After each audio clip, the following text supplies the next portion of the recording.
The town of Best in the southern Netherlands was barely a dot on the map, just farms, a church steeple, and a bridge over the Wilhelmina Canal. No one expected a serious fight there. Intelligence claimed the area was held by a few German stragglers, kids and old men, they said. They were wrong. In truth, over 1,000 German troops, including elements of the 15th Army and SS police battalions, had moved into the area. They brought with them heavy weapons, artillery, and one mission: hold the line. Into this storm came the 101st Airborne Division, the Screaming Eagles. Among them, Lieutenant Colonel Robert Cole, a Medal of Honor nominee who had charged hedgerows with a bayonet in Normandy. Captain Robert E. Jones, commanding H Company, tasked with taking Best. Lieutenant Edward L. Wierzbowski, leading a platoon-sized force deep behind enemy lines to seize the canal bridges. And a quiet, wiry scout named Private Joe Mann, who would not leave Holland alive.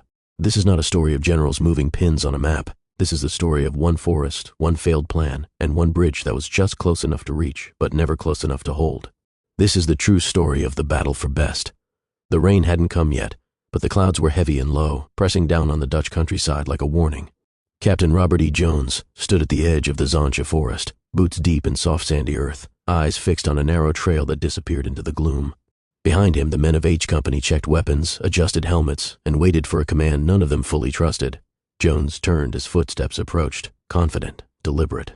Lieutenant Colonel Robert Cole emerged from the tree line, sleeves rolled, the silver oak leaves on his collar already streaked with mud. His voice was low and steady. "Jones," he said, "I don't like this." Jones didn't need to ask why. Everyone had read the same G2 report. Best was supposed to be lightly held. Kids and old men. Just a few squads, they'd said. Cole wasn't buying it. "You've got one company," Cole said. 40 engineers, light machine gun section. Take the bridges, hold the road, dig in. That's the order." "Yes, sir," Jones replied. Cole paused. "Keep your radio open. I'll be behind you with the rest, but don't press too hard if it goes south." Jones nodded. He turned, raised his hand, and H Company began to move. They marched 4 miles through narrow farm tracks, past haystacks and silent Dutch homes. Jones used the church steeple in Best as a guide, its black silhouette rising against the gray sky. They entered the Zoncha forest mid-afternoon, boots muffled by pine needles. The air turned damp, and the men grew quiet. By 3 o'clock, they reached the far edge of the forest. Jones expected to see the canal, maybe the bridge, but they were off course, way off, 600 yards north of where they should have been, and worse, only 200 yards from a German roadblock. The first shot cracked like a whip. Then came the growl of an 88mm cannon, earth-pounding, bone-shaking. The gas station in Best had been turned into a fortress. Jones saw the muzzle flash of another gun peeking from behind a hay bale. Shrapnel bit the air. "Take cover," he shouted. The men scattered. Bullets laced the forest edge. Jones dropped behind a tree and called it in. Meeting strong resistance, he told Battalion HQ. At 4:10, he heard them before he saw them. 12 German trucks rolling down the road from the north, headlights cutting through drizzle, hauling 20mm cannons. A motorcyclist led the column, visor down, engine whining. Jones issued the word, "Hold fire. Let them pass. Let them bunch up." They could hit the convoy hard if they were patient. But someone didn't get the word. A rifle cracked. The motorcyclist's head snapped sideways and he fell, limbs tangled with the machine. The convoy braked. German troops jumped out, guns ready, fanning out like a trained reflex. Jones swore. The trap was gone. The fight had begun. The next hour was chaos. German infantry came at them from 3 sides. Snipers fired from rooftops behind them.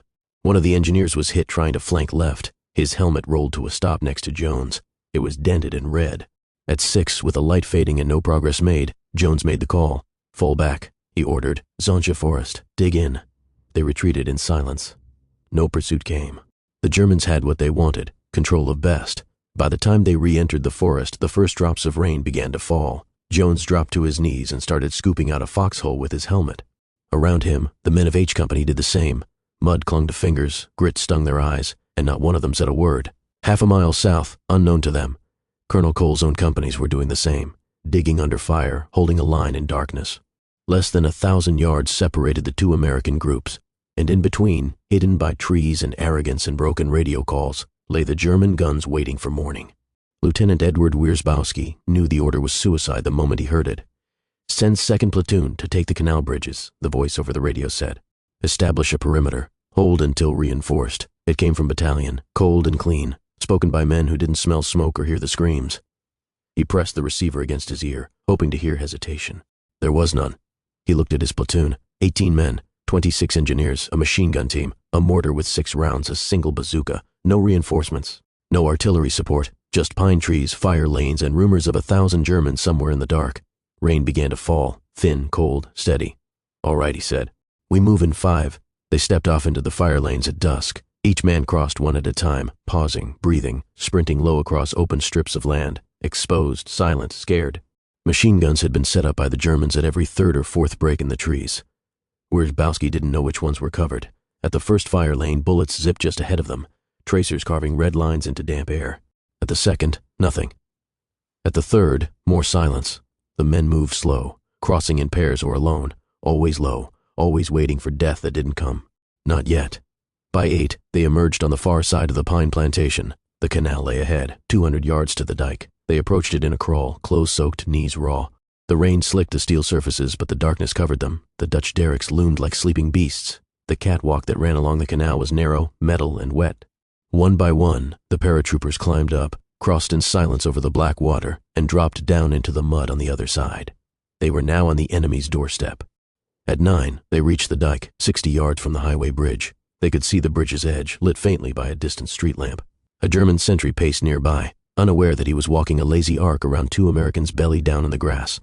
Private Joe Mann, the scout, was closest. He could feel the vibration of the sentry's boots in the earth. Wierzbowski slithered forward and whispered, "I think we're all right. Come along." But they were trapped. The sentry's patrol loop circled them like a noose. He passed by again and again. They didn't move, didn't breathe. A shout from across the canal rang out, another German calling to his buddy. No alarm yet, but it was coming. Back at the tree line, the rest of the platoon waited for a signal. They heard nothing. Minutes passed. Then a few men crept up the slope of the dike, curious, impatient, exposed. When the 4th man reached the top, the German machine guns opened up. 5 weapons across the canal erupted with tracers and thunder. Bullets tore into the dike, the trees, the soil. The air turned to steel. Some of the platoon broke, fleeing into the woods. Others dropped and crawled for cover. In the chaos, Wierzbowski and Mann used the distraction to escape the sentry circuit and rejoin what was left of the team. They fell back to a shallow depression 60 yards from the canal and dug in by hand. Fingers clawed at the dirt like animals. By midnight, the rain had stopped, but the mortar fire had not. Wierzbowski had lost contact with command. He didn't know where Cole or Jones were. He didn't even know if anyone still believed they were alive. He counted what he had left. 1 machine gun with 500 rounds, 1 mortar, 1 bazooka, 18 men, most untested. Some already wounded. All of them awake for over 20 hours. "Dig deep," he said. "They'll come when they're ready." He was wrong. The enemy didn't come right away. Instead, silence crept in. Cold, wet silence. The men waited. Some prayed. Some slept with their eyes open. Every movement in the grass felt like a ghost. In the early morning hours of September 18th, the fog rolled in thick. Then the sound of footsteps, voices, low, cautious. A German patrol walked past, just feet from their line, then another. And somewhere behind them, across the canal, a lone figure emerged. A German soldier, followed by a Dutch civilian, walked calmly to the far entrance of the bridge. They spoke, pointed, and left. Wierzbowski noted it, but thought little of it. At precisely 11 o'clock, the canal bridge erupted in a thunderclap of fire and stone. The entire span lifted into the air and collapsed into the water. Concrete, steel, shattered engineering. Dust rained down on the foxholes. The men didn't speak. They didn't curse. They only stared at the bridge that had been their reason for coming and was now gone. The mission was finished, but the war wasn't. Now it was September 18th afternoon. Lieutenant Colonel Robert Cole was soaked, sleepless, and furious. His battalion was trapped in the Zonsche forest, under constant shelling, pinned by German machine guns and burning through men like rifle cartridges. 30 had fallen since dawn, and there was no sign of it letting up. In his 2-man command post, a crude slit trench near a tree stump, Sergeant Doran, his radio man, adjusted the dials and strained to get a reply. The static screamed. The next mortar round landed close. Doran slumped forward, killed instantly. Cole stared, just stared. He reached over, wiped blood from the handset and raised the receiver. "This is Cole. Can I get air support?" he asked. He didn't wait for a proper reply. Minutes later, Major John Stopka sprinted in, breathless, thunderbolts inbound. It was the first sliver of luck all day. Stopka scrambled men to mark their position with orange flags. No one volunteered. He picked them himself. Messengers, clerks, runners, anyone not shaking in a foxhole. The P-47s came in low. The first pass raked the forest edge, strafing just beyond the flags. Cole stood at the tree line, watching, one hand shielding his eyes. The second pass was perfect. German guns went quiet. For a moment, just a moment, the battlefield was still. Then a crack, clean and sharp, from the farmhouse ahead. The sniper's bullet struck Cole in the temple. The Medal of Honor recommendation waiting on a desk back in France was already signed. It described his leadership in Normandy, the bayonet charge through hedgerows. But there was no mention of this, of a West Point man standing tall in a Dutch field with nothing left to prove. He fell without a word. Stopka took command of 3rd Battalion. The next day at the Wilhelmina Canal, Private Joe Mann was running out of time. His shoulders were bandaged tight to his torso. 4 bullet wounds, 2 from the fight near the derrick, 2 more when the Germans counterattacked. He couldn't lift a rifle, couldn't stand, but he could still talk, still think, still fight. Lieutenant Wierzbowski lay nearby, scanning the foggy tree line. The bridge was gone, the canal impassable, ammunition low, no relief in sight. Then from the mist, movement. A German officer appeared, 20 feet away, leading a squad straight toward their position. No time for plans. Grenades flew. The first rolled into a foxhole and was thrown back. The second did the same. The third landed behind the machine gun. It exploded, tore through Private Leno's face, blinding him, leaving him screaming. Another grenade bounced off his knee. Somehow he found it and threw it back. It exploded in midair. Then came the last one. It landed at Joe Mann's feet. 6 wounded men surrounded him in the trench. His arms were bound tight. He couldn't throw it. He couldn't even roll away. "I'm taking this one," he said, and he dropped his body over the grenade. The blast split his spine. "My back's gone," he whispered to Wierzbowski, and he died. Wierzbowski's men, what was left of them, surrendered. 14 emerged from foxholes. Only 3 were uninjured. They were led through German lines, then dumped outside a field hospital between Best and the highway. Leno, blind and bleeding, was helped by a German soldier, the same man who'd fought them minutes earlier. Inside the hospital, chaos reigned. Wounded Germans filled every corner. British tanks were approaching. Explosions drew closer. Wierzbowski seized the moment. The paratroopers overpowered the guards, took weapons, and walked out with a group of stunned medics who begged to surrender to the Americans, not the British. They crossed the highway and crawled into the 502nd's line, emerging from the fog as ghosts. The battle for Best ended hours later. 12 British tanks rolled up. German resistance collapsed. Over 1,000 surrendered.